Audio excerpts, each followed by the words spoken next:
Atmacayla geliyor. O evet. Bölge müdürü. Ondan sonra Ömer Tarık var. Hem bölge müdürü hem şimdiki Yakup Bey'le de geliyor.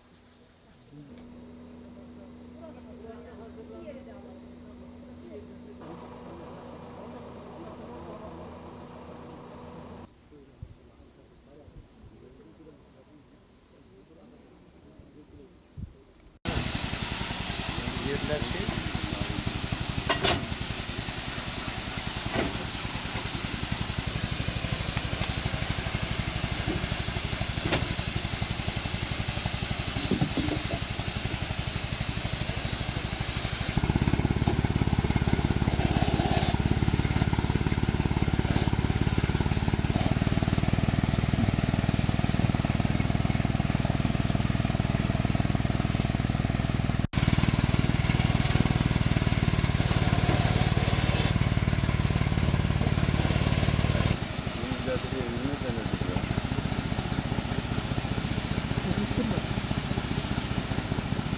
Akdeniz meyve sineği ile ilgili mücadele kapsamında Seyhan ilçesi Mıdık köyündeyiz. Daha önce 13 ve 16 Temmuz tarihleri arasında birinci mücadelemizi gerçekleştirmiştik.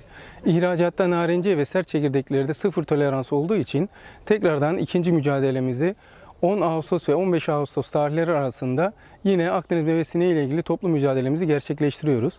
İhracata giden ürünlerin daha kaliteli ve daha verimli olması için bir sonraki dönemlerde de yine duruma göre bu mücadeleyi gerçekleştireceğiz. Şu anda da gözlemlerimize göre oranlarımız gayet düşük.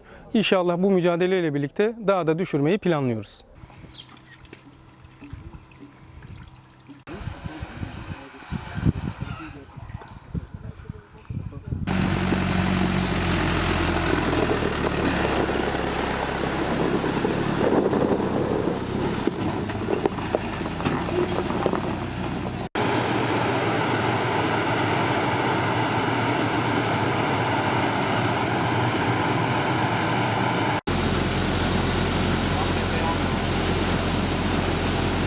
Adana Seyhan ilçesi Salmanbeyli mahallesinde 160 dönüm narenciye bahçemiz var.